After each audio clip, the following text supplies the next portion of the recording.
Bem-vindos para mais um ID Talk do CryptoID.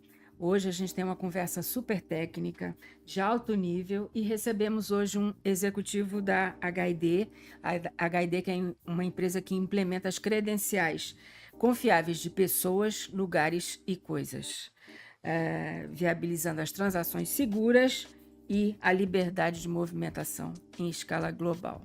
Seja bem-vindo. O nosso convidado hoje, ele é um especialista. Hoje a conversa, né, como a Suzana falou, é uma conversa técnica. E ele é o Fabrício Vargas, e o Fabrício vai se apresentar agora para a gente, vai contar um pouquinho do qual é a sua atividade na HID, Fabrício. Vamos lá. Tudo bom, Suzana? Primeiro, tudo bom, Regina? Prazer estar aqui com vocês para falar aqui desse assunto que é a minha paixão já há uns 20 anos, pelo menos. A função é de levar para as empresas aqui no Brasil essas tecnologias da HID, oferecer para elas, encontrar dentro delas, desenvolver dentro delas, encontrar essas necessidades, porque como a linha de produtos de biometria da HID é muito ampla, não é você tem desde o sensor que abre o notebook, que é aquele sensor pequenininho, até aquele que você usa na fronteira dos Estados Unidos, muitas pessoas vão relacionar, que é aquele que você coloca 4 dedos para se cadastrar, e até outros para identificação criminal, que você coloca a sua palma da mão inteira, que aí é para fichar um criminoso e registrar a impressão digital da palma dele para investigação futura. Então, como é uma linha muito grande, a gente faz todo esse trabalho de acompanhar os clientes, encontrar os clientes para a HID e trazer essa tecnologia de segurança de acordo com a necessidade. Hoje a HID está presente desde o caixa eletrônico, na urna eletrônica e nas polícias em São Paulo, identificação, e em outros estados também tem sensores. Então, assim, tem HID em muitos lugares que as pessoas vão se associar. Além da outra linha, que também é muito grande, de controle de acesso, cartão de acesso, cartão sem contato, que é a outra linha de controle de identificação de passagem. Tá certo. Fabrício, o nível de sofisticação hoje em dia de fraude é muito grande, né? E o Brasil, ele está exportando tecnologia de fraude, tanto para o bem, tanto para o bem quanto para o mal. Então, e o uso de deepfakes e tudo mais. O que é que diferencia a solução da HID para uma solução de prateleira, por exemplo? Isso eu acho, porque assim, o Brasil sempre foi um laboratório. Desde a época da impressão digital e agora com o deepfake, o Brasil sempre teve uma espécie de vanguarda, não sei se é positiva ou negativa, mas nesse tipo de solução. E o que acontece? Lá atrás a gente percebeu que só a impressão digital era uma modalidade de tecnologia, e a gente percebeu que o reconhecimento facial, até por causa do celular, começou a se tornar. Mas o que acontece? O que a gente entendeu?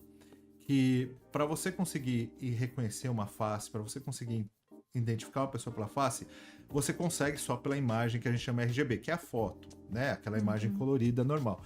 Mas quando você quer diferenciar o que é um ataque, o que é um deepfake, você precisa de mais elementos.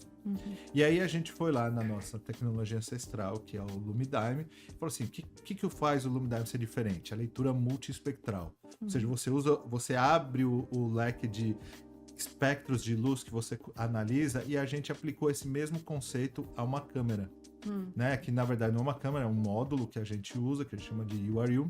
E aí a gente aplicou essa tecnologia para fazer uma leitura facial em vários espectros de luz, infravermelho, RGB, que é a luz normal que a gente vive, que a gente enxerga no dia a dia, e aí a gente percebeu que a gente conseguia dar um nível de segurança para esse reconhecimento facial que você não consegue, por exemplo, num aparelho celular, que só tem uma câmera normal, que só tem um tipo de informação, que é a informação visível. Mas essa informação é frágil, porque o mesmo que eu consigo ver, a inteligência artificial consegue. Então ela consegue gerar e mimetizar e falsificar uma série de coisas. A gente já tem falado de deepfake já há uns 4 anos, em que antes era um ou outro site que você conseguia gerar uma face. Agora você entra no ChatGPT e gera em minutos uma família inteira conversando, falando e fazendo até novela, como a gente tem visto, né? Então, a tecnologia da HID trouxe essa leitura multiespectral para o reconhecimento facial.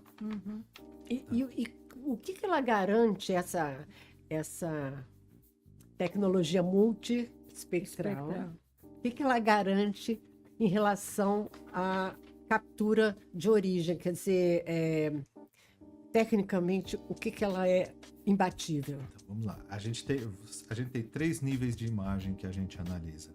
Exatamente para ter segurança de que a pessoa que está ali na frente da nossa câmera é um ser humano. O primeiro é a imagem normal. Essa daí é fácil, essa daí qualquer câmera poderia fazer. Isso daí não tem diferença. O segundo nível é a luz infravermelha, numa frequência que a gente pesquisou muito específica, que é a que melhor ilumina o rosto humano. O que acontece? Nessa faixa de luz, por exemplo, a tela do celular, a tela do iPad, uma televisão, ela não gera imagem. Porque a imagem que uma televisão, que um tablet gera, é só no espectro visível de luz. O infravermelho está fora. Então, quando você usa esse tipo de iluminação, você consegue detectar muito rapidamente, isso aqui é uma tela. Porque para a câmera, ela vai ficar completamente escura, não tem imagem nenhuma, porque não tem nada infravermelho sendo emitido dali. Então, você já elimina uma boa parte dos ataques de deepfake, porque como que você vai fazer o deepfake entrar nessa câmera? Além disso, a gente tem ainda uma outra camada de luz infravermelha também, numa outra frequência, que a gente chama de luz estruturada, em que a gente emite uma série de feixes de luz específicos, pontos, né? Então, se você conseguisse enxergar no escuro, você ia ver o rosto da pessoa cheio de pontinhos, mas como cada pontinho vai refletir num determinado ponto, a gente consegue fazer uma leitura tridimensional precisa do rosto da pessoa. Então, a gente consegue saber, tudo bem, tem uma foto ali, a foto tá muito boa, né? Imprimir com deepfake, eu imprimi. Essa foto, por causa da iluminação, ela vai aparecer no infravermelho. Mas ela tem morfologia, ela tem nariz, ela tem olho. E esse olho, esse nariz bate com a foto, porque você pode ter uma foto com um nariz que não é o da pessoa. Então você tem que fazer essas duas comparações. E a gente consegue fazer tudo isso em tempo real. Ou seja, enquanto esse módulo está apontando para a gente, ele está analisando a sua imagem normal, a sua imagem infravermelha e essa imagem 3D, para ver se as três, inclusive, são consistentes e geram a imagem do seu rosto. Então eu consigo saber, é uma pessoa, porque tem morfologia de pessoa, tem pele de pessoa e tem cor e infravermelho de pessoa. Então a gente tem uma gama de informação muito alta para combater o deepfake. Entendi. Deixa eu te fazer uma pergunta. Isso, então, essa preocupação que muitas pessoas têm, super legítima, de cor da pele, isso não funciona, porque é só um elemento, quer dizer, não funciona, não é relevante. Não é relevante. Sim. Ou não é um problema para quem contrata, vamos dizer assim. A gente teve aí recentemente um caso, porque o que acontece? As pessoas estão acostumadas a olhar a reconhecimento facial a partir do celular. A câmera do celular, por melhor que seja, primeiro que ela está dentro de uma faixa de iluminação específica. E ela é calibrada para fazer você ficar, para sua pele ficar corada, para ficar bonito, para tirar uma boa selfie. Ficar bem nas redes sociais, exatamente. Mas toda essa calibração, ela atrapalha o reconhecimento facial, porque qualquer diferença, por exemplo, de tom ou de iluminação pode gerar uma sombra. Dependendo do tom da pele da pessoa, essa sombra pode fazer com que a câmera não consiga ler. A gente também tinha essa receio, porque isso seria um problema, como a gente viu acontecer com um grande banco, em que o cliente aparecia para a câmera e ele falava assim, não estou encontrando um rosto aqui. E a pessoa estava lá olhando, e isso é super incômodo, né? E aí a gente tinha isso, por quê? Porque se você pensar num caixa eletrônico, tem um desafio maior aí, que a gente precisa colocar o caixa eletrônico para funcionar na praia, com sol atrás. A gente precisa fazer ele funcionar dentro do escritório, pode funcionar numa sala que está escura com a lâmpada queimada à noite. Em todos esses horários tem que funcionar. Então era mais um desafio que a gente tem, a gente está acostumado. Se você tirar uma foto contra o sol, o que acontece com o seu rosto? Some na foto. E aí, pro reconhecimento facial, isso ficaria inútil. Na nossa câmera, como a gente usa essa frequência do infravermelho, primeiro que nessa faixa de frequência, todo mundo tem a mesma cor de pele, é cinza. Não existe etnia, não existe mais claro, mais escuro. Todo mundo aparece do mesmo jeito. Com isso, a gente garante que a gente consegue uma leitura para qualquer etnia com tranquilidade. E como é uma iluminação específica, a gente sabe que vai funcionar no escuro. Nosso módulo ele funciona mesmo se todas as luzes estiverem apagadas. Por quê? Porque no infravermelho a luz ainda vai estar acesa e nós vamos conseguir fazer. Talvez vocês já viram aquelas câmeras de exército que o cara entra no escuro? Sim. É o mesmo tipo de tecnologia, ou seja, mesmo no escuro a gente tá conseguindo ver o seu rosto. Quando a gente vê filmagem assim da selva que aparece. Exato. Mas o que eu ia falar, inclusive, essa coisa Na guerra do Kuwait e tudo mais. à noite, é porque aqui no Brasil o nosso caixa eletrônico normalmente é dentro dos bancos, né? Mas fora, os caixas eletrônicos tem muito caixa eletrônico na rua. Tem. Sim. Né? Então, às vezes, na rua tá apagado, tá com farol, né? Sim, e às vezes a própria iluminação, por exemplo, a gente tá aqui num estúdio que tem iluminação de todos os lados. Se você colocar dependendo do ângulo que você colocar a câmera, vai aparecer um reflexo, e isso pro reconhecimento facial pode fazer o seu rosto desse lado ficar maior que desse, e ele perde a condição de fazer uma garantia do seu cadastro que você fez na sua casa, com iluminação bonitinha, e aí você chegou num caixa eletrônico, porque tem uma sombra, ele não vai conseguir fazer uma completa correspondência entre você e o que está sendo cadastrado, e você que foi cadastrado lá atrás. E ele pode não reconhecer. E aí, seria muito complicado você chegar no caixa eletrônico e o caixa eletrônico ficar falando para você, não te reconheço. Não te reconheço. Porque tem que mudar a iluminação, ou você ter que controlar a iluminação de agência. Isso é inviável. Com essa tecnologia que a gente aplicou, a gente descobriu que, além de descartar as fraudes com telas, a gente consegue uma leitura multiétnica muito mais tranquila em condições de iluminação das mais diversas. Quando você olha para um controle de acesso que você não tem o controle, é o casamento perfeito. Então a gente juntou essa tecnologia. E por último mesmo vale para leitura 3D, ou seja, além de tudo eu ainda estou lendo que aquela face que está no sol, no meio da floresta ou no meio de um escritório, ela tem um nariz para frente, o olho fundo, uma boca, e ali eu consigo, porque o reconhecimento facial, ele é muito dependente dessa região aqui, né, que é a distância dos olhos, a distância de um canto do olho para o outro, essa parte do tamanho do nariz, a distância do nariz para o começo da boca, essa área que é a área que a gente chama de interesse. E essas áreas você tem que ter a melhor leitura delas, né? Então é por isso que a gente tem tido muitas experiências muito boas. A gente tem um caso de uso da nossa câmera, por exemplo, para embarque de cruzeiro. Tá lá na praia, todo mundo com protetor solar, com chapéu, com óculos escuro, e no infravermelho o óculos escuro fica do mesmo jeito que o óculos da Suzana, transparente, não é visível. Exatamente, porque ele filtra o ultravioleta, ele filtra as luzes ultravioletas e um pouco da claridade, mas o infravermelho ele não filtra. Então você consegue enxergar o olho mesmo por trás de um óculos escuro. Ou seja, é muito confortável. Eu posso ir para o caixa eletrônico ou para um cruzeiro e de óculos escuros, sem precisar ficar aquela coisa, tira o seu óculos. Né? Ou olha para cima, olha para baixo. Não, a gente não precisa. Aproxima, afasta. Chega, não, agora não tá bom e fica.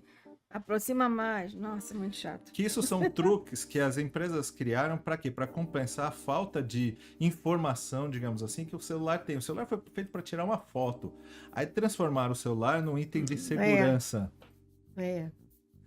Aí falta informação, ele não foi criado para aquilo. Então as empresas de software começaram a criar uma série de recursos, e mexe, e olha para cima, vê se piscou, move o rosto, tudo isso para tentar compensar a falta de informações claras de morfologia do rosto. Por que você aproxima e afasta? Porque aí eu tento descobrir qual é o tamanho, a diferença de rosto, a profundidade do seu rosto, do seu nariz. Mas no caso você faz isso só presencialmente.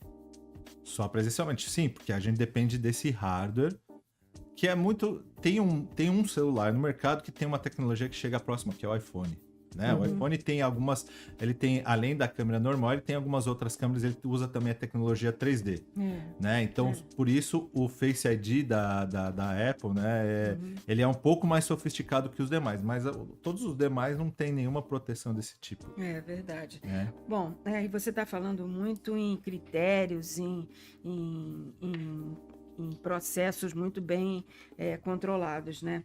A HID, a gente sabe que é muito reconhecida no mercado financeiro por causa exatamente dessa conformidade que ela segue com muito rigor, né? E atualmente a gente sabe que os CISOs, eles valorizam muito a ISO 30107-3. Falei certo, não? É isso aí. Né? E que atesta a resistência contra ataques de injeção e máscara 3D. Como que a câmera HID e o ARI, o Face Model, ela se comporta nesse cenário? E explica para a gente também o que é ataque de injeção nesse cenário. Muito bom. Nossa, tem bastante coisa para você responder, exatamente. Uma coisa que eu gosto de observar é que, assim... Começa explicando o que é esse ataque. Então tá bom. Na verdade, eu ia voltar um passo atrás. Por quê? Pode, Por que a gente vai atrás dessas certificações e isso tudo? Por quê?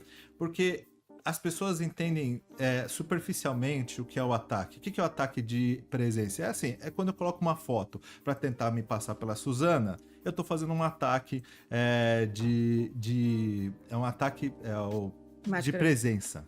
Porque PAD, que é o nome técnico, Presentation Attack. E o D é de detecção, ou seja, detecção de ataque de apresentação. Isso. Então é quando eu apresento alguma coisa para o sistema tentando me passar por outra pessoa. Então essa é a família de ataques. E aí eu tenho vários ataques, que é o de injeção, que os celulares são muito frágeis nesse sentido. Por quê? Porque você pode invadir, colocar um vírus no celular e manipular a câmera do celular para injetar o rosto do Fabrício, e aí o rosto do Fabrício perfeito, sem nenhum deepfake, sem nada. Mas aí você injeta a minha imagem como se fosse da câmera. E aí o sistema de retaguarda fala assim, é o Fabrício, tá tudo aqui, passou, era o Fabrício, e era mesmo. Só que não era o Fabrício na frente do celular, porque eu não tenho como garantir essa última milha, porque por mais sofisticada que a criptografia do celular, esses ataques é um celular do assaltante, é do atacante, em que ele desmonta, desativa todas essas seguranças para ultrapassar essa fronteira e conseguir injetar essa imagem do Fabrício. Aí ele pega o número da minha conta, a minha face, e usa a minha face para fazer o login na minha conta, sendo que eu não estou ali. Aquele não é o meu celular. Então esse é um ataque.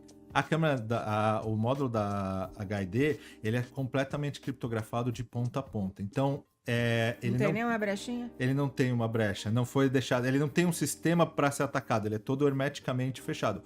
Lógico que tem segurança, vocês sabem tanto. Não pode Ninguém ser. pode falar assim, não tem como, mas o nível de proteção que a gente tem. 99,9. Exatamente. Por exemplo, se você tentar abrir a nossa câmera, ela se autodesativa. Ela tem o que é o tamper detection, né, que a gente fala. Então, você abriu, tentou desparafusar, ela já se desativa e você tem que devolver para a fábrica para ela funcionar.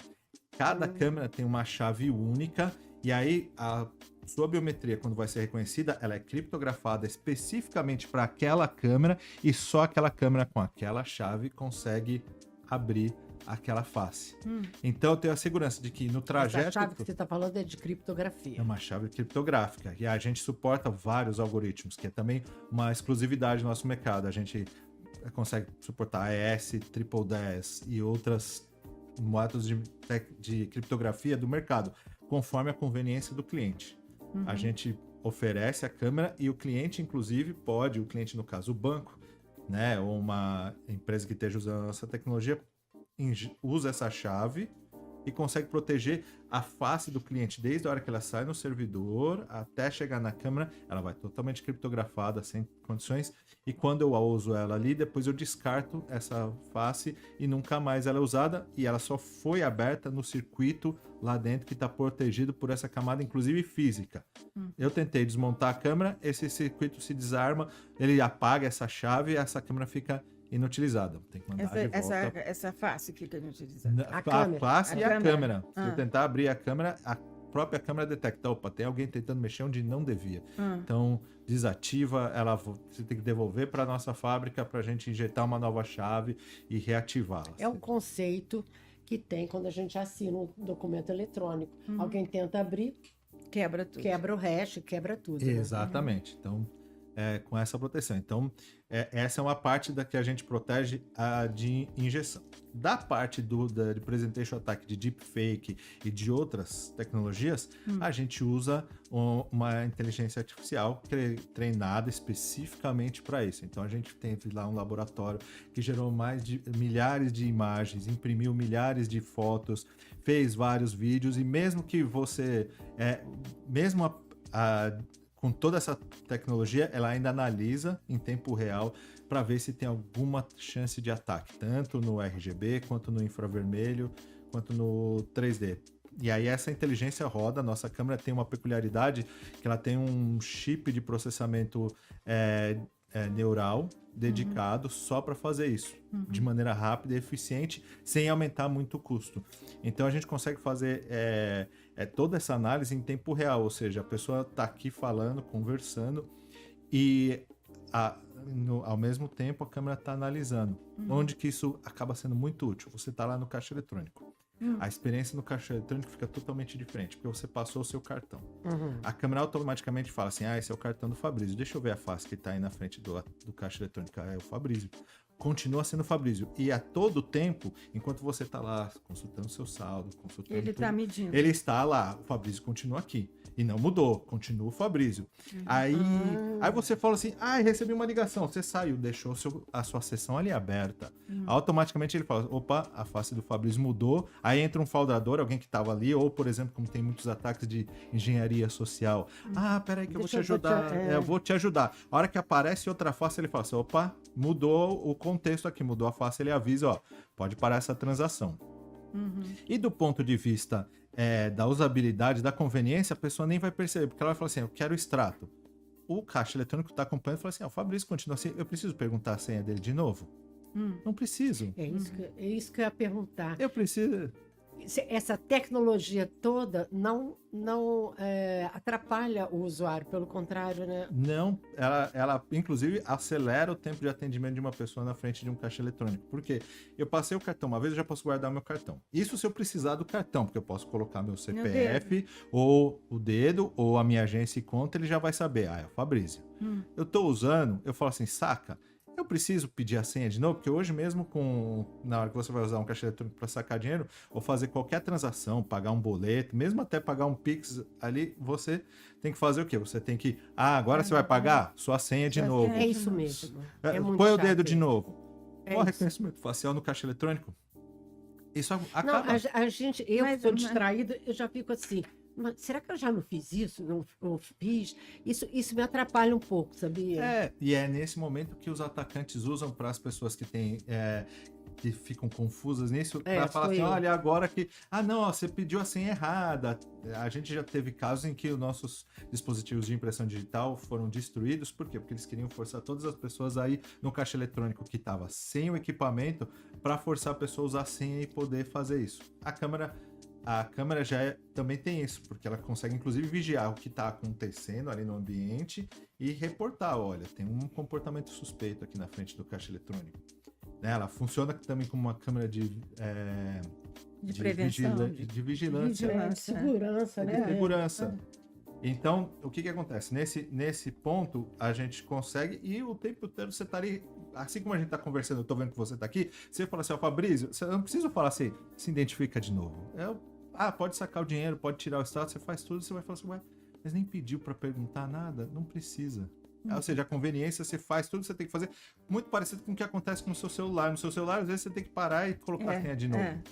No caixa eletrônico não vai precisar fazer mais nada disso. Você vai fazer tudo, virou as costas. No que você virou as costas, ele já percebeu, opa, cadê o rosto do Fabrício que estava aqui? Ele já fecha a sessão e já não deixa ninguém usar.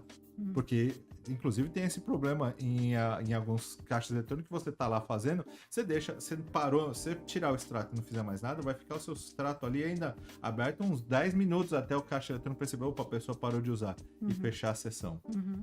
É verdade. Não, é muito ruim. Inclusive a gente que tem bolsa, porque vocês ficam com a carteira na mão. A gente, às vezes, você pega, guarda o cartão, aí pede o cartão de novo. Aí você tem que abrir a bolsa tudo de novo. É muito chato. Exatamente. E aí, todos esses tipos de ataque que a gente analisa, o que acontece no mercado? Como é muito variado, tem muita gente que fala que consegue, assim, a gente tem concorrentes que dizem, olha, eu consigo fazer isso, mas o nível de detecção ele vai aumentando, ou seja, tem muitos sensores que conseguem detectar o dedo de papel, mas um dedo de silicone não consegue. Então você tem níveis. E aí para isso existe essa norma ISO que é a 30107, que ela define como testar e reportar o seu nível de resistência a esse tipo de ataque. E aí ela tem nível 1, 2 e 3, né? O nível 1 é o que? Olha, eu resisto aos ataques básicos, que é o que é chamado os ataques até $100. Ou seja, se eu consigo montar uma foto sua ou um dedo seu com até $100, ela entra no nível 1. No nível 2 já são ataques até $1.000 ou $5.000, não lembro de cabeça. Ou seja, já é uma máscara mais sofisticada. A gente tem aí no mercado máscaras que a gente vê que vende no Mercado Livre por R$1.000, R$500. Máscara 3D da pessoa? Máscara 3D que você veste, inclusive. Quem fizer essa pesquisa vai ficar impressionado ali no Mercado Livre. Mas é o quê? É uma máscara da... Eles constroem uma máscara pra você? Constrói uma máscara para você. Ah, tá. E tem inclusive uma outra que é super difícil de detectar, que é uma meia de nylon com o seu rosto impresso. E essa daí é a mais difícil porque ela tem o rosto certinho e ela tem o 3D. Tem o 3D. Só que a pele dela não reage, porque é um nylon, ela não reage como reage a pele humana ao infravermelho. Ali aquela pessoa não vai ficar cinza, ela vai ficar de outra cor ou talvez não apareça a imagem. E aí, com isso, você tem essa ISO que você testa, ó, nível 1, nível 2. A nossa câmera, ela já foi testada até o nível 2. Nós, internamente, já testamos no nível 3, sabemos que ela passa, mas como é uma certificação que demora um tempo, porque ela não é simplesmente eu chegar e falar assim, eu até nível 3. Você tem que contratar um laboratório. Claro. Normalmente o iBeta, ou tem alguns outros laboratórios muito bons que fazem isso e te atestam. Então, não o motivo pelo qual a gente adota esse tipo de certificação é porque ela é isenta. Não foi a HD que se autodeclarou. Claro. Exato. É um terceiro que foi lá, testou, reportou, existe um relatório falando assim, ó, tentei assim, tentei com esse artefato, com este, tentei com máscara, com tela, com não sei o que, tentei tantas vezes com 200 pessoas, ou seja, é um teste extenso. Intenso, né? Bem E aí extenso. você recebe um relatório, você resistiu a esses ataques até um determinado nível. O nosso nível nenhum ataque passou até hoje. Então, Vocês têm patente sobre essa câmera? tem algumas patentes, sim. A gente tem várias patentes, principalmente na área de multispectral e na área da câmera. Na área das câmeras, né? Porque na verdade são 3 câmeras ali funcionando em cima de um módulo de processamento neural. Então, às vezes a gente tem mania de chamar de câmera, mas é um sistema complexo que está rodando ali. E a gente tem várias patentes nisso, e algumas coisas não tem, porque como é similar a uma câmera, tem algumas coisas que você já não consegue Nem patentear. precisa. Nem precisa. Até porque o segredo mesmo está nesse investimento constante no software que roda dentro da câmera. Né? E nessa construção, nessa arquitetura de criptografia, que em volta de toda essa segurança da biometria, a gente também faz toda a estruturação da criptografia e da proteção física para reforçar, porque a gente sabe que, como a gente estava falando aqui no começo, a criatividade do atacante brasileiro é surpreendente. Horrível. Não, e Ser famoso muitos por isso. equipamentos, a gente fala muito, sair até um pouquinho do nosso script falando da HID, mas muitos equipamentos IoT, que a gente fala sempre, tem criptografia, mas quase sempre é uma chave para 30 mil equipamentos, né? Quer dizer, é uma chave muito frágil. E quando você falou isso, que cada câmera tem a sua chave criptográfica, isso já mostra uma seriedade muito grande, né? Porque... Ou uma dificuldade de acesso também, né? Sim. De fraudar. Agora vamos falar um pouquinho sobre os sistemas legados. O mercado financeiro tem uma infinidade de sistemas legados porque há muitos anos que já existe, vem sendo construído com base em várias coisas e os sistemas vão mudando e tudo mais, mas o legado continua lá. Como que isso é um gargalo, a integração na HID? Como é que vocês trabalham isso? De uma forma amigável, aos sistemas legados? Como é que vocês operam isso no Brasil, no mercado financeiro especificamente? Não chega a ser um gargalo, até porque a gente adota tecnologias que já são consagradas. Então, por exemplo, os mecanismos de criptografia que a gente usa são os que são consagrados, Triple 10, AES. São esses tipos de criptografia que os bancos, por exemplo, já têm no legado dos servidores de HSM, que fazem a criptografia. Então, a gente já trabalha com os mesmos tipos de chave. Esse é um ponto. A outra coisa que é interessante é o seguinte, já existe, porque reconhecimento facial já tem sido falado há muito tempo no celular, uma enorme base legada de pessoas que se cadastraram no celular. E aí, ficaria muito estranho se a pessoa chegasse, fez um cadastro no celular e eu precisasse passar na agência ou no caixa eletrônico para fazer um novo cadastro. Um cadastro no banco via celular. Tá. Quando você faz hoje a maioria dos bancos pedem o seu reconhecimento facial. Ele já tem a sua foto. A maioria dos bancos já tem a sua foto. Já. Sim. Ou seja, a gente entende que isso é um legado.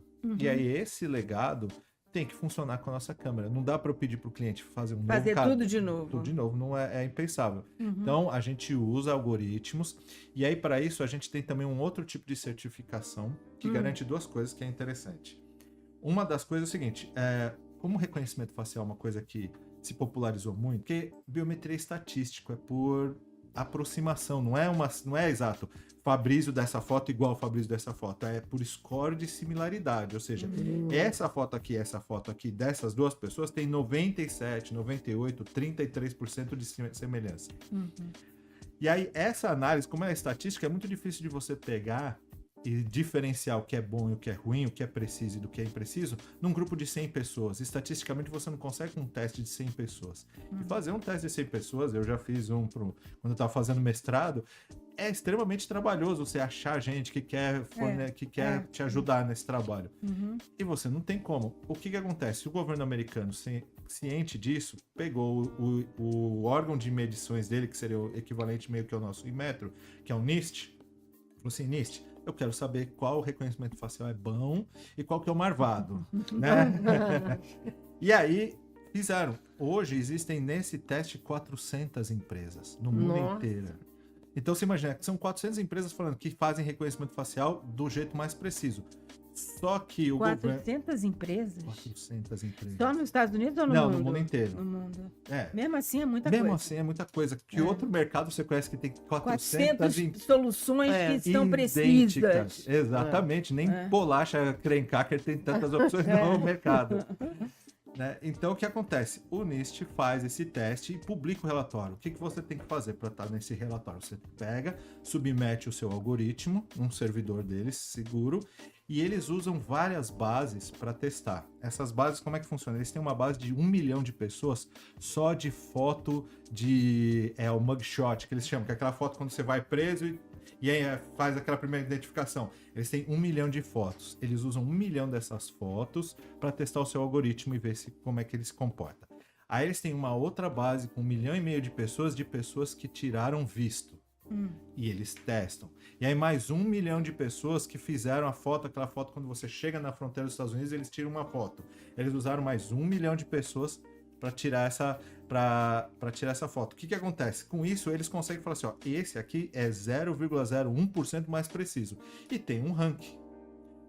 A gente pegou o algoritmo que era, na época, o top 1 e embarcou na nossa câmera. Eu digo que era na época, porque como são 400 empresas, imagina, todo mês mundo tá tem pelo menos 3 estudantes de faculdade que entraram e fizeram um software novo, ou tem alguém que atualizou, porque se você atualiza o seu algoritmo, você pode submeter. Então, assim, são 400 empresas e mais de 1.000 submissões de algoritmos lá dentro. E aí o NIST, ele não só reporta qual a precisão do seu algoritmo, como ele faz uma estratificação por etnia, se você tem algum viés. E aí você consegue saber, ó, tem algoritmos que estão lá reportados que reconhecem homem melhor que mulher, africano melhor que chinês, e assim todas essas etnias ele compara e dá um extrato, fala assim, ó, o seu algoritmo e o nosso algoritmo é o que menos tem viés de etnia, raça, e etc. Ou seja, a gente... Idade também. Né? Idade, exatamente. E tudo isso. Inclusive, eles têm uma base no NIST, que também é bem lembrado, que é o mugshot de 15 anos. Eles têm a pessoa quando entrou na cadeia e quando saiu. E aí ele repara qual é a sua capacidade de reconhecer a mesma pessoa depois Quando de 15 entrou e anos. quando saiu da cadeia. Exatamente. Porque é a base que eles trabalham. Porque essas pessoas, eles têm certeza de quem é. Ele sabe. Entrou aqui, entrou fulano, saiu fulano.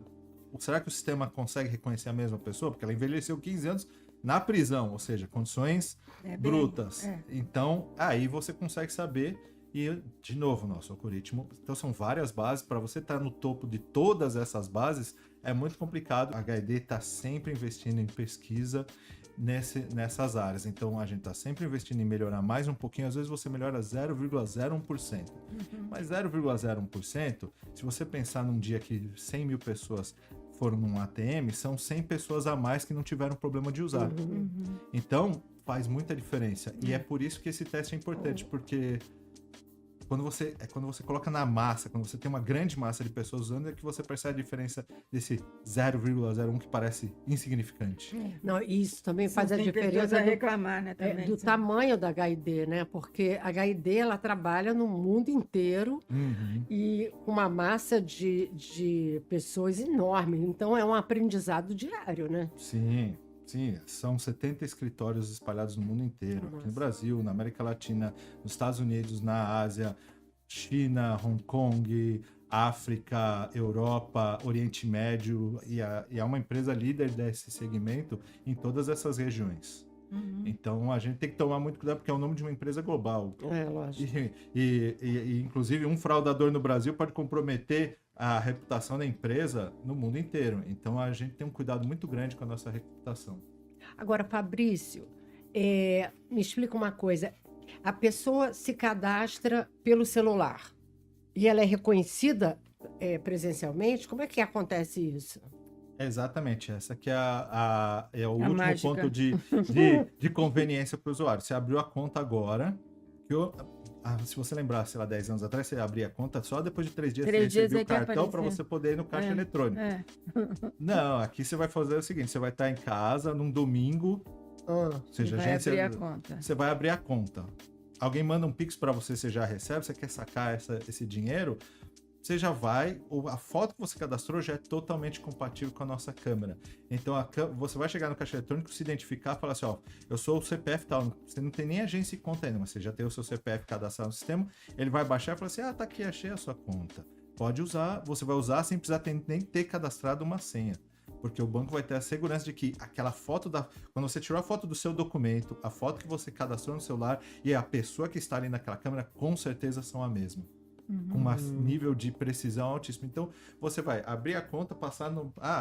vou abrir a conta aqui e descer para sacar dinheiro ali daqui 15 minutos. Totalmente possível. Ou seja, mais um nível de conforto que você vai ter e agilidade. Você não precisa ficar esperando o banco processar, cartão, etc. Ou seja, tem aí toda uma velocidade que você consegue dar, mesmo que o cadastro da pessoa tenha sido feito num celular mais baratinho, que é um outro problema. Mas você está falando assim, antigamente levava 3 dias. 3 dias. Mas e quem não tem a sua câmera? Ainda continua levando 3 dias?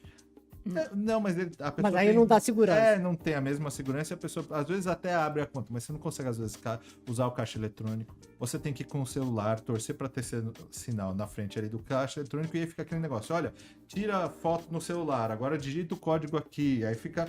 Tem outros desafios, vários desafios. Sim, né? a usabilidade fica muito mais complexa, porque o banco tem que se certificar de que você...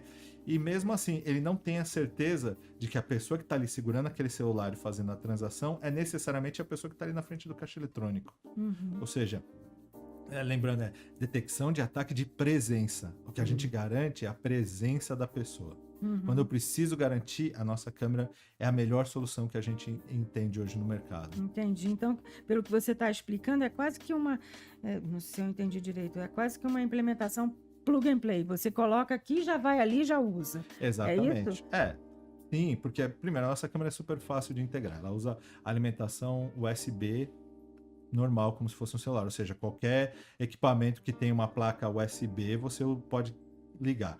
A comunicação com ela é através de um SDK que tem Windows, tem Linux, ou seja, você faz essa integração fácil e ela pode funcionar tanto com uma foto, como um template ISO, que é um formato para a sua face que é definido pela ISO. ela aceita e você pode fazer esse reconhecimento. Ou seja, basta integrar na sua aplicação sem precisar grandes modificações, é um SDK leve. E é pro gameplay, por quê? Porque diferente de, por exemplo, se você tivesse uma câmera normal, como que você teria que fazer? O caixa eletrônico, a memória do caixa eletrônico e o processador do caixa eletrônico teria que se dedicar a fazer todo esse processamento do reconhecimento facial. Ou seja, enquanto eu tô lá fazendo a operação do caixa eletrônico, eu estaria gastando o recurso do caixa eletrônico, que poderia travar, poderia dar algum problema, para fazer o reconhecimento dessa pessoa. E a gente não, a gente faz tudo isso então nosso SDK é muito leve, muito pequeno, fácil de distribuir, basta integrar a aplicação que já está funcionando e ela não vai onerar. Mesmo que o caixa eletrônico tenha um computador mais antigo ou que não tenha capacidade de processamento neural, como a nossa câmera, é indiferente, ou seja, a qualidade do que está lá é indiferente. E o SDK fica dentro do ATM? O SDK é só para comunicação. Todo o processamento nosso fica dentro da câmera. Legal. Entendeu? Então, o É SDK só software. é só um softwarezinho só para comunicar. Todo o resto do processamento tá lá dentro. Legal. Bom, voltando a falar sobre a diversidade que a gente começou a falar logo no início, né? Como que a tecnologia da HID assegura alta precisão dos falsos negativos, garantindo que o sistema seja equiparado a qualquer outra dentro da população brasileira? Seja equitativo, aliás. Esse é o desafio número 1. Aliás, esse é o principal motivo pelo qual o Lumidyne hoje, como impressão digital em caixa eletrônico, é um campeão, porque houve muito investimento para ele conseguir isso, e esse expertise a gente trouxe para a câmera, juntando o máximo de tecnologias, porque o que acontece, como a gente estava conversando, um celular, primeiro, às vezes eu dependo da capacidade. Se o celular é um celular ladinho, eu não consigo fazer um processamento muito sofisticado dentro de um tempo razoável. Então, ali eu já perdi precisão. Então, esse é um ponto. Eu tenho que transmitir para um servidor. Não, a nossa câmera já está com tudo isso embarcado. Então, eu consigo colocar o algoritmo para processar na melhor capacidade dele. Na capacidade mais precisa, porque eu sei que a resposta é rápida, sempre. Porque eu tenho controle ali daquele ambiente. Isso associado a uma câmera de altíssima qualidade. Então, por exemplo, a nossa câmera RGB, que é a que tira foto, é uma câmera de 8 megapixels. É o único equipamento no mercado desse tipo que usa essa resolução. Hoje em dia a gente tem no celular 50, 100 megapixels, mas eles não... eles são voltados para o tamanho da imagem e tem muito processamento em cima dessa imagem. A nossa imagem crua tem essa capacidade que seria o equivalente de uma televisão 8K. Nossa... Né? Então, assim, a gente tem muito detalhe da imagem até para você ver. Por quê? Porque no deepfake, né, inteligência artificial, às vezes um pequeno detalhe das células, de uma ruguinha, de qualquer coisinha, a inteligência artificial, ela atropela, ela emenda, fica uma coisa plastificada. A gente percebe, até olho nu, mas mesmo a tecnologia de impressão digital, de inteligência artificial sofisticada, ainda erra nisso. Então, a gente usa isso para ter e para conseguir, num ambiente que esteja escuro, claro, etc., ainda uma imagem colorida, RGB, boa. E em cima dessa imagem, a gente usa o algoritmo mais preciso que hoje existe. E aí, esse algoritmo faz todo esse processamento, garantir que uma falsa registão não aconteça. Porque eu também não sei se a qualidade da foto que a pessoa tirou lá no celular dela estava boa. Mas eu tenho que garantir que, se ela estiver minimamente razoável, aqui eu não posso falhar. Porque aqui eu tô com a pessoa e eu não posso tomar o tempo dela. Então, ali eu tenho esse algoritmo. E ainda, em caso isso falhe, ainda tenho o reconhecimento, a luz infravermelha para equilibrar e compensar casos mais extremos, onde não tem iluminação, onde a cor da pele da pessoa e do fundo se misturam. Que quando a gente fala da cor da pele, tem diversas situações. Tem pessoas muito brancas que no fundo branco vão desaparecer, assim como pessoas com pele mais escura, num fundo muito escuro, elas vão ficar só aparecer com o mesmo tom. Exatamente, o mesmo tom de pele. Então, se a câmera não for uma câmera de 8 megapixels com esse nível de sensibilidade, uma pequena diferença de tom da pele para o fundo some. Né? Então vamos falar uma coisa. A grande estrela de tudo é o sistema multiespectral. É essa combinação. E não tem como também alguém chegar e falar para o banco que não foi ele que fez aquela transação no caixa eletrônico, porque ele estava sendo Não dá, né? ah, Coagido. coagido, alguma coisa assim, porque a câmera está pegando. Vai estar. Até, por exemplo, um dos pedidos muito comum nos bancos é, se tiver duas faces muito próximas na frente da câmera, interrompe a transação. Porque pode ser uma coação. Então eu consigo ver uma pessoa que tá, a gente chama o papagaio de pirata, que fica aqui no ombro, Sim. a gente detecta esse segundo rosto, ou um terceiro, ou um quarto, na distância e avisa, olha, esse rosto tá numa distância muito próxima. Porque pode ser uma fila. Não posso ficar Sim, interrompendo. claro. Mas então, depois de uma certa distância, a gente consegue dizer, ó, essa pessoa já está dentro da área de privacidade de risco do usuário. Melhor cancelar essa transação. E o banco pode cancelar essa transação nesse momento. Então, toda essa combinação multiespectral que a gente fala, que você consegue fazer embarcar tudo isso num único equipamento. E de maneira Segura. simples, prática, como a Suzana falou. Você consegue se adequar ao legado do banco. Exatamente. Com muita facilidade. Com muita facilidade. Porque os bancos fizeram um grande investimento cadastrando as pessoas, né, no celular, fazendo as pessoas tirarem foto, e aproxima e afasta. Ninguém quer passar por isso de novo. Então, Lógico. essa referência que os bancos já têm, eles não querem perder, é um investimento muito alto. Né? E a gente tem falado muito aqui também nessa volta, né, Suzana? Do digital. Os bancos estão voltando Bom, todo banco ainda tem, a não ser os digitais, né, todo banco ainda tem um parque de agências espalhadas, tudo bem. Só que eles estão agora voltando para um público O próprio público, né, tá pedindo isso, né? De investimentos mais altos, enfim, um público que é o máximo, VIP, né? VIP dos bancos. Eles estão voltando para o atendimento presencial, né? Até porque operações de grande vulto, né? A pessoa não se sente muito segura de fazer só no digital. Talvez ela se sinta mais confiável, se sinta mais à vontade ou mais segura se ela for na própria agência e fazer isso. E não só os clientes VIP, mas a gente tem visto para casos, por exemplo, de algumas transações que são um pouco complexas. Por exemplo, um financiamento de uma casa. Pode ser até uma casa de baixa renda, bolsa Minha Casa Minha Vida. Mas a pessoa quer ir na agência porque ali ela está dando um passo bem importante. Segura. E da vida dela vai fazer tudo online. É esquisito. As pessoas sentem, e aí com o advento de IA, as pessoas estão até perdendo um pouco a noção do que é real. Será que eu estou falando com o banco mesmo? Estou só falando com uma IA que depois ninguém vai se responsabilizar. Exatamente. Às vezes eu quero um humano. E o banco também fala assim, olha, vou assinar, vou financiar, eu quero ter essa pessoa. Por quê? Porque nesse contato com a agência, então as agências estão mudando mais de um ambiente só para ir lá usar o caixa eletrônico, porque o caixa eletrônico eu não preciso mais tanto. Antes ele era o vendedor de produtos da agência.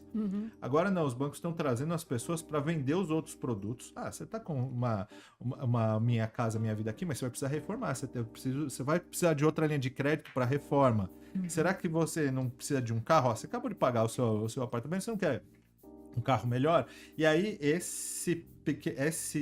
essa contato ainda faz sentido e do outro lado os clientes também procurando falar com alguém que está ali na agência para ter certeza que você não está falando com o ladrão. Exatamente. Porque exatamente. As pessoas falam assim, será que eu estou assinando que eu vou comprar minha casa pro ladrão? Pro atacante? Eu não sei. Não, e muito golpe. A gente passa o dia inteiro uma coisa...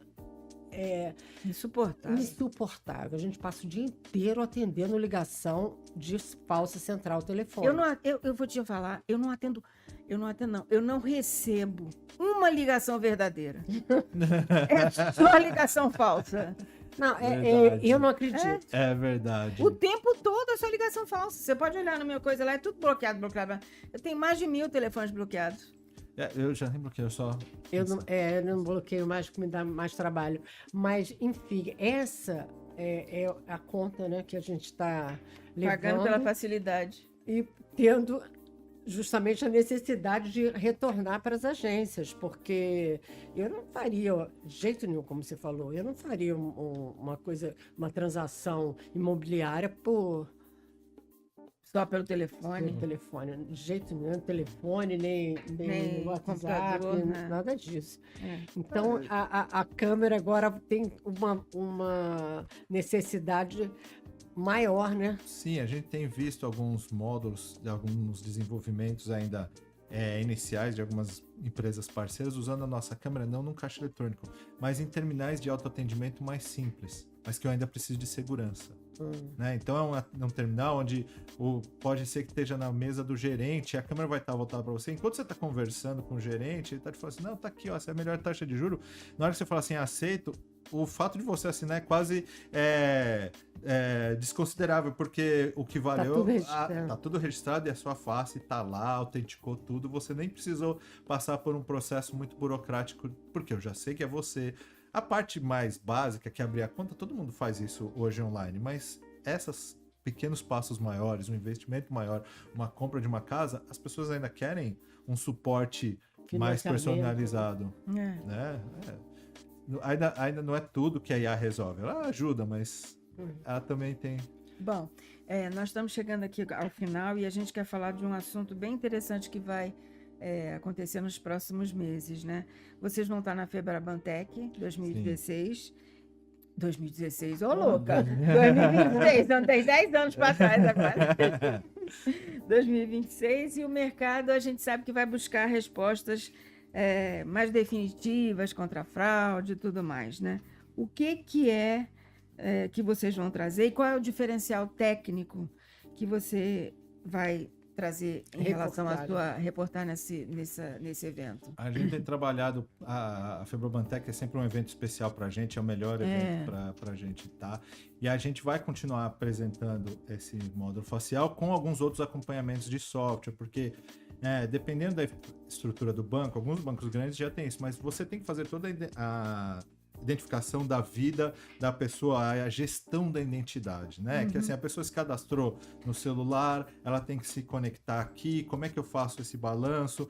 O caixa eletrônico precisa do rosto da pessoa. Então tem todo um pacote de software de gestão dessa identidade em que a HID é especialista. Então a gente vai trazer esse tipo de experiência, esse tipo de software e vai trazer também as novidades aí que a gente tem, algumas coisas ainda, impressão digital, que a gente falou muito de reconhecimento facial, mas a impressão digital ainda é uma modalidade que tem bastante apelo e a gente tem visto ressurgir algumas outras iniciativas que às vezes é digital por uma complexidade física, às vezes é mais só você colocar o dedo e entrar.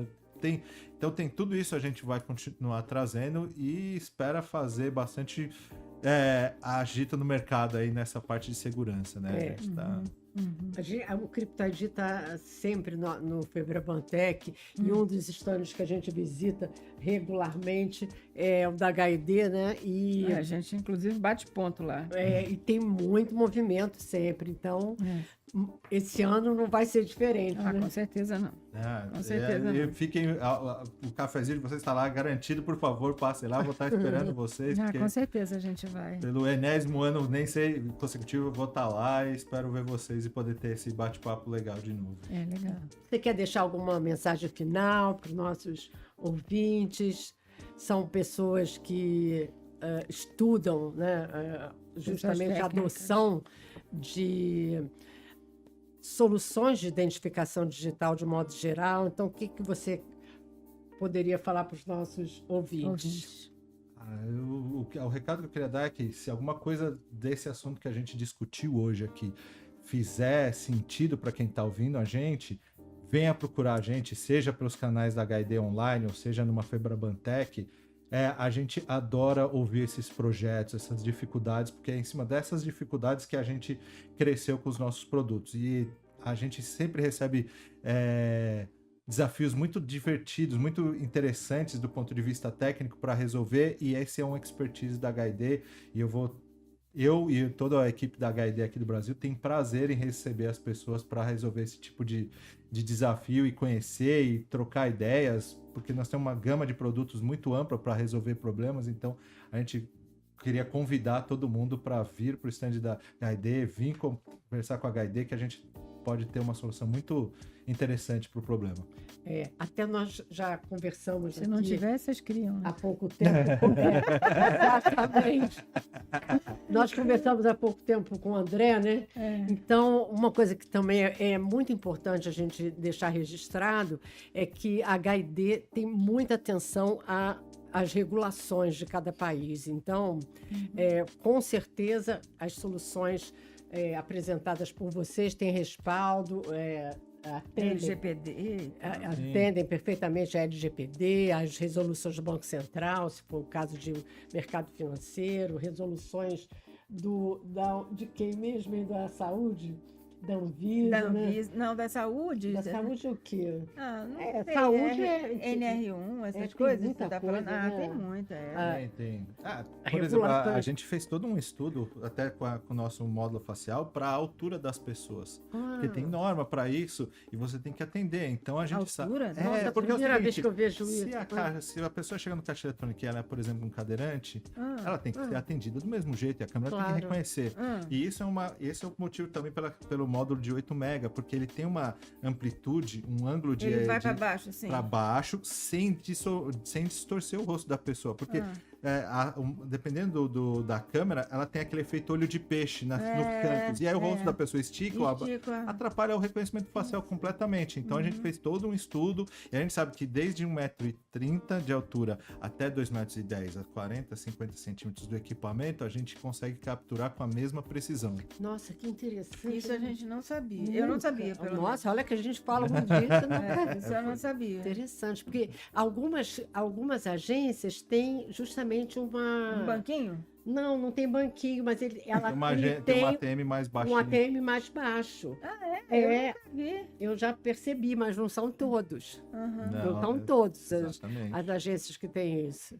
Nunca tinha visto. E a pessoa muito alta também tem que abaixar, né? Isso é verdade. Então, Compridão tem lá. os dois. Jogador Ainda de que o basquete. mais alto abaixar é um desconforto, mas o cadeirante você não tem como ele... Como levantar ele. Ele tem uma limitação ali de altura, ou mesmo uma pessoa de 1,30 m, ela tem que ser atendida do mesmo jeito. Claro. Né? Então, essa preocupação entra no rol de preocupações da HID, que é uma empresa que eu tenho orgulho de trabalhar, porque ela tem muita responsabilidade com a responsabilidade social, vamos chamar assim, dentro dos produtos. Todo esse cuidado é transferido para os produtos diretamente. Porque a gente lida com biometria, o bio, né, vem de vida, né? Então, quando você lida com a vida, com o ser humano, você tem que ter esse cuidado. Agora você vai ficar devendo pra gente, da próxima vez, trazer os equipamentos. Pra gente mostrar aqui, porque é muito interessante. Porque às vezes você tá falando, por exemplo, da câmera, ela é pequenininha, gente, é desse tamaninho. Sim. Não é? Ela é desse tamanhozinho. É a primeira vez que eu vi, eu me surpreendi. Então, isso é importante. É uma caixinha, né? Um negocinho assim. Pequenininha, desse tamanho assim. Não, porque faz Mas tanta ela fica coisa. dentro de uma caixinha retangular. Quadradinha desse tamanho assim. Que é outra parte importante, não dá para ser um objeto. Eu lembro e isso aconteceu na Itaú até quando a primeira vez que alguém falou em reconhecimento facial, o cara trouxe uma tecnologia, na época era muito inicial, ele trouxe um espelho desse tamanho, assim, cheio de lâmpadas, com uma câmera no meio. E eu falei assim, e ele falou assim, não, vamos colocar reconhecimento facial no caixa eletrônico. Eu falei assim, mas aonde você imagina que eu vou colocar essas lâmpadas e essa câmera? Ele, não, a gente faz um trabalho... a tecnologia na época não era viável, o que tinha na tecnologia era isso. Até hoje, quem vai para Guarulhos ainda vê um resquício disso naqueles totens de... Quando você vai passar com o seu passaporte para embarque internacional, tem aquele totem que sobe, desce com uma iluminação. É um resquício dessas limitações que já existiram no reconhecimento facial. Não sorria, não olha fixo, tira o óculos, tudo isso. Olha com a iluminação, precisa ter uma iluminação. Não pode estar de boné. Não pode estar de boné. Isso vem dessa época em que havia limitação na tecnologia. Hoje em dia, essas limitações caíram. E no caixa eletrônico, eu não posso ficar pedindo isso para a pessoa, não faz sentido. Senão é melhor não ter, como é o colega lá atrás que falou assim, não, põe essas lâmpadas aqui em volta. Põe uma lâmpada, põe não sei o que. Exatamente. Dizer, vai levar uma... Aí não é compatível com o ambiente, né? Não tem como. Ia ser um caixa eletrônico por agência. Parece aquelas... lâmpadas de camarim, sei lá. Eu juro pra você, era desse jeito. Então, e agora é um negocinho pequenininho. Quem quiser conhecer, passe lá no stand da HID.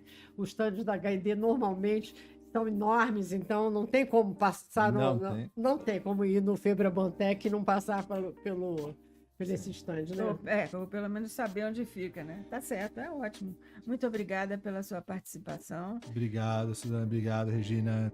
Obrigado pelo tempo aqui. Tendo novidade, a gente volta a conversar. Exatamente. Com certeza. Até a próxima. Obrigado. Tchau, tchau.